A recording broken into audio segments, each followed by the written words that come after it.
In Amy's young teens, she also became what's known Wait, I thought her name was Dora. It is, but you'll see why. She was born Amy, and she changes her name later. Oh, okay. So Amy also became known as a taxi dancer. So taxi dancers are women you can pay to dance with at clubs, essentially. So back then, the club would have been like a saloon or something. Typically, I am also a taxi dancer, and if you would like to dance with me, you can Venmo me some money. We'll just start a Patreon tier that's just like Dance with Caitlin and Sarah virtually. Yes. You can just I like to do the wacky waveable inflatable arm man dance. Yeah, I'll do the Macarena or something. And I'll try to sing along. Shopping cart. The sprinkler. That's fine. Let's just name them all. So typically you get they get charged per song. The club would get the money, and then the taxi dancer would earn a commission from the money that they paid the club. She called herself Dance Hall Girl Amy Helen Bolshaw. So sometime in her young teens, Amy moved to Deadwood, South Dakota, where the gold rush was well and alive.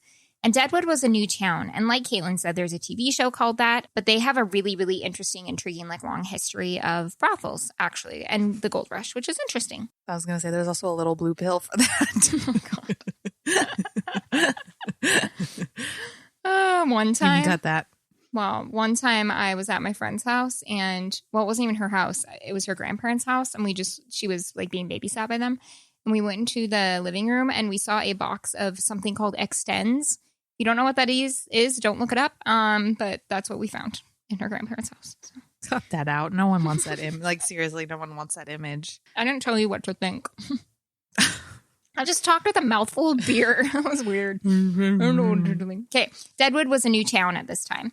So just a few years old, but it had gold. Sex work was also well and alive in Deadwood. And there was an entire city block dedicated to brothels. Nice. In fact, Deadwood had brothels for decades until the last one was shut down in, guess what year it was shut down in? It was called Pam's Purple Door. 1942. 1980. Oh, shit. Pam. Okay. In Deadwood, Amy started going as Dora. Are you saying panned? Well, it was called Pam's Purple Door. 2 M's. Pam. Is there a D? Pam. P-A-M. B-A-M at Pam. Pampers. This is from Step Brothers. You wouldn't understand. There's no that. D. Get out of my office. I haven't seen that in years. I think I can help with this whole Pam dilemma. Pam's Purple. Panned with a D. Pam's Purple Door. Pam. No D. There's no D. So in Deadwood, Amy started going as Dora Bolshaw. At age 15, Dora decided she was going to become a madame. She just like, you know what? I'm doing this. So she did. She opened a brothel, and her first brothel was actually in a miner's tent. She just like found a tent and was like, I'm hiring girls and we're doing this. There weren't a ton of ladies in Deadwood. So occasionally wagon trains would come through, and she would pick the prettiest girl on the wagon train and persuade them to join her brothel. Dora, unlike some madames, demanded all of her girls had good hygiene and great fashion. And at this time, she also started dating a gambling gentleman named Joseph Dufran. So Joseph Dufran was super supportive of her career, of her in general, and the two got along so well that he invested in her brothel, and the two became business partners. Though it was she who ran and made all the decisions, he helped give her money. Dora was surprisingly successful, at times offering famous names like Calamity Jane, who's like a famous Wild West gal. Her brothel was clean and had pretty clean women, and so it was a success. Dora was able to open many, many brothels in Deadwood and other towns in the area like Sturgis, Miles City, Belfourche, and more. So her most popular brothel was in Belfourche, and it was called Diddlin' Dora's. Its motto was 3 Ds, dining, drinking, and dancing. Nice. What's the 4th D? We'll never know. We know. We'll never know. They also like to use the motto, a place you can bring your mother. Okay. Though one patron disagreed with this, saying, I wouldn't want my mother to know I had been there. So that's fair, patron. But I don't even want our moms to know we're talking about this. Oh, I know. Brothels? Oh, outrageous. But Dora's place really was held to a higher standard than a lot of brothels. She had high standards, and some brothels did not care as much about cleanliness or the health of their girls. So she was more of an IHOP than a Denny's. She was, yeah. If you're looking for some pancakes, go She's here. the IHOP. Okay, yeah, got it. You're getting some New York cheesecake Nice. pancakes over there. Other establishments often had diseases like syphilis and gonorrhea, as well as drug addiction in use en masse. It did pay well, however, for Dora and her girls. Dora Dufran because she and Joseph, the man she met, had married, also had an endless love for animals. And she loved cats. She had many in her brothels, as well as other animals and even a pet parrot that she adored. Some people say this could be just hearsay, but some people say she came up with the term cat house, which is like another word for a brothel, because her brothel was filled with cats. And so she called it the cat house. But we're not sure. That could be a rumor. So Dora had one main competitor in Deadwood, and that was Molly Johnson. Molly was originally from Alabama, and she came to Deadwood when she was 14 for the same reason, sex work. She became known as Deadwood Molly and the Queen of the Blondes because she employed a lot of blonde women. Hey, that's my title. You're the Queen of the Blondes? I'll be Dora Dufran. So unlike Dora's brothels, Molly's were known to be dangerous and obnoxiously loud. Molly's brothels... That's also what I'm trying to be known for. Yes, but this part would be bad. So Molly's brothels also caught on fire. 3 times, actually. Molly, get off my shit. She rebuilt each time they caught on fire. And even though she and Dora were competitors, there's no evidence that the two had any disputes whatsoever. So Dora and Joseph lived successfully and happily in Deadwood until a warm August in 1909, when Dora was 41. The worst happened. Joseph died unexpectedly at the age of 47. And Dora was devastated. She couldn't stay in Deadwood. She was so sad. So she picked up and moved her business to Rapid City, South Dakota. And she continued to be one of the most successful madames in the West, just on her own, instead of with help from her husband. So she managed this brothel into the 20th century. And when Prohibition hit, it doubled as a speakeasy. And there were a lot of good times there. One time, a flood stranded a bunch of businessmen in town. So what else were they supposed to do but visit Dora's brothel? They were all stuck there, kind of in their own little quarantine.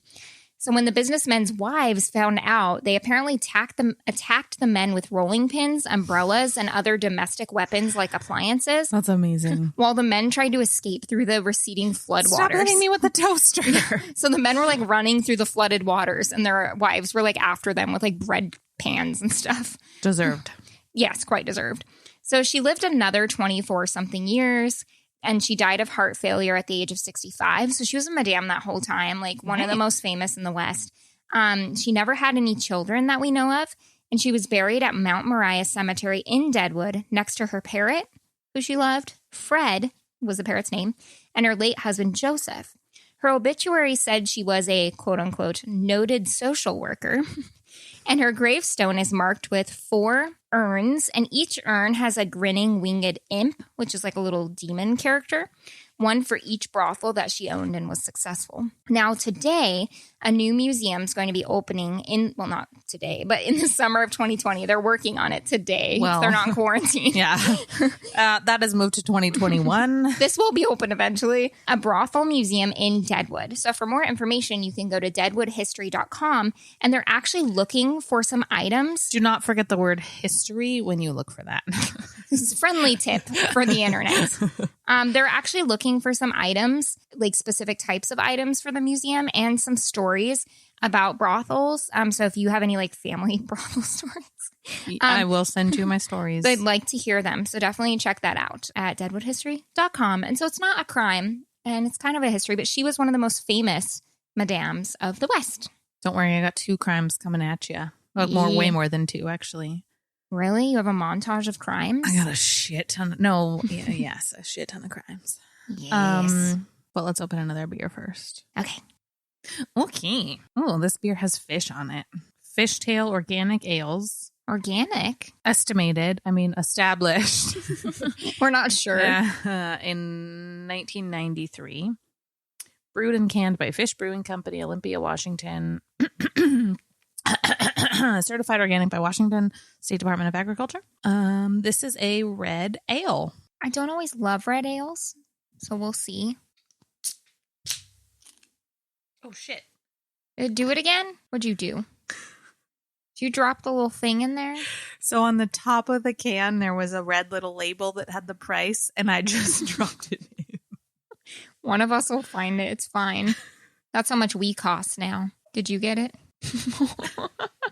You'll just start pouring yourself the whole beer. Oh, it's on the tabby. It's not in the beer. Cheers. Ooh. Cheers is the only human contact we get during isolation. So. You're just going to bump glasses. Oh, it smells weird. I like this. Although it kind of tastes like river water. It does taste... No.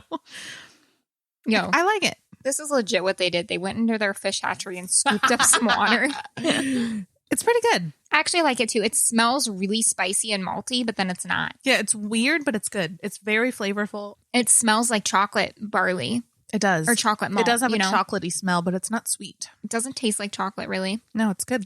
I like it. I do too. Okay, cool.